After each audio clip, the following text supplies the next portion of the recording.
చేశారని అంటే చివరికి జైల్ని కూడా అభివృద్ధి చేసింది చంద్రబాబు నాయుడు గారిని. అలాంటి వ్యక్తిని జైల్లో పెట్టారు. ఆ ఒక్క క్షణం బాధేసింది, బాధ కలిగింది నాకు. బాబుగారిని చూస్తే కళ్ళంట నీళ్ళు వచ్చింది.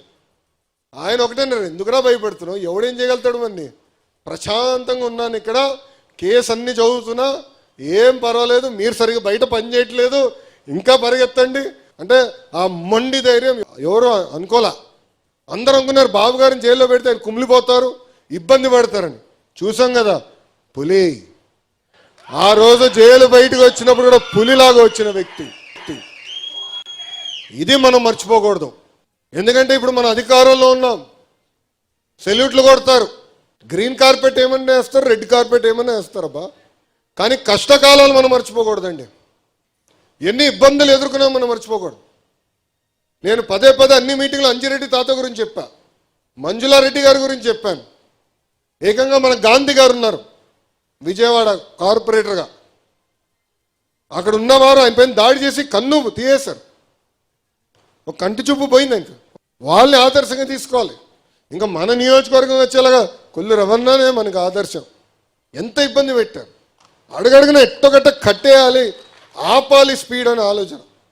కానీ మన ఆగల, తగ్గేదే లేదని నినాదంతో ముందరికెళ్ళాం. అది తెలుగుదేశం పార్టీ గొప్పతనం. కానీ కష్టకాలాలు మనం మర్చిపోకూడదని. అధికారంలో ఉన్నా ప్రతిపక్షంలో ఉన్నట్టే మనం ఆలోచించాలి. మనందరం ఒక పెద్ద కుటుంబం, సమస్యలు మనకు ఉంటాయి. ప్రభుత్వం 10 నిర్ణయాలు తీసుకుంటే 3 తప్పు అవుతాయి.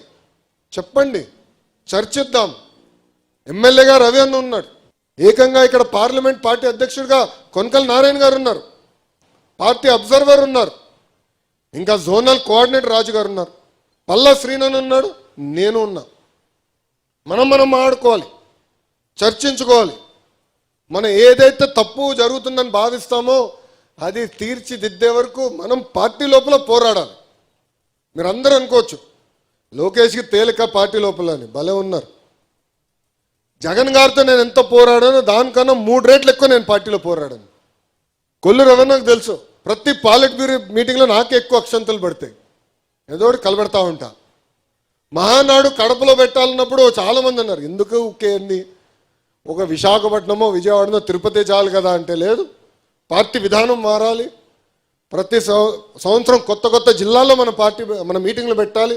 పార్టీ సిద్ధాంతం ఏంటో తెలియాలి, అక్కడ అందరికీ ప్రజలు కూడా తెలియాలి, కార్యకర్తలు కూడా మొత్తం రాష్ట్రం చూడాలి అనే ఆలోచనతో చెప్పా. కానీ ఒప్పించడానికి నాకు టైం పట్టింది. బాబు గారు ఒప్పుకున్నారు, అదే ఆయన గొప్పతనం. కానీ ఒక్కదాన్ని చేయాలంటే ఎంత కష్టపడాలో నేను స్వయంగా చూస్తున్నా.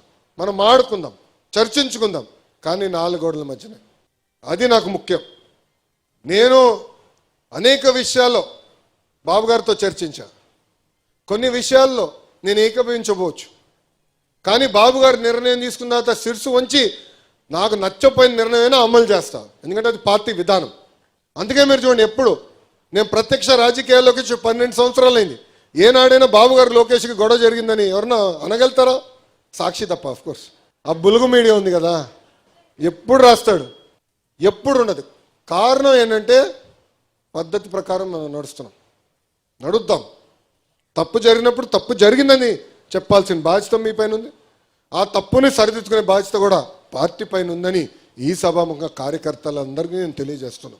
మీరందరూ డోర్ టు డోర్ తిరిగారు. ఐకేఎంఆర్ కానివ్వండి, గతంలో జరిగిన బాదుడే కార్యక్రమం కానివ్వండి, బాబు షూరిటీ భవిష్యత్తు గ్యారంటీ, బాబు సూపర్ 6, చివరికి శంకరామం పేరుతో డోర్ టు డోర్ తిరిగారు. అంటే దాదాపు సంవత్సరానికి ఒకసారి తిరిగాం.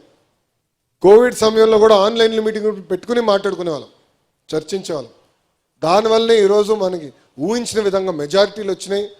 భారతదేశ చరిత్రలో ఎప్పుడు లేని విధంగా 94% సీట్లు కూటమి ప్రభుత్వం కైవసం చేసుకుంది. అధికారంలోకి వచ్చాం, ప్రశాంతమైన వాతావరణం అనుకుండొచ్చు, కానీ ప్రజలకి మనం చేసింది కూడా చెప్పుకోవాలి. మీరు చూస్తే ఒకసారి బాబు సూపర్ 6 కూడా తిరిగేద్దాం. ఉద్యోగాలు కల్పిస్తాం, మనం మెగా డిఎస్సి ఏర్పాటు చేశాం. పెద్ద ఎత్తున పెట్టుబడులు ఎట్లా వస్తున్నాయో మీరు చూస్తున్నారు. ఐటీ రంగంలో ఎలాంటి కంపెనీలు మనం పట్టుకొస్తున్నాం మీరు చూస్తున్నారు. ఇవన్నీ వివరించి చెప్పాలి. నిరుద్యోగ భృతి కూడా ఇస్తాం, ఈ సంవత్సరంలోనే మొదలు పెడుతున్నాం నిరుద్యోగ భృతి కూడా. అది మీరు వివరించండి.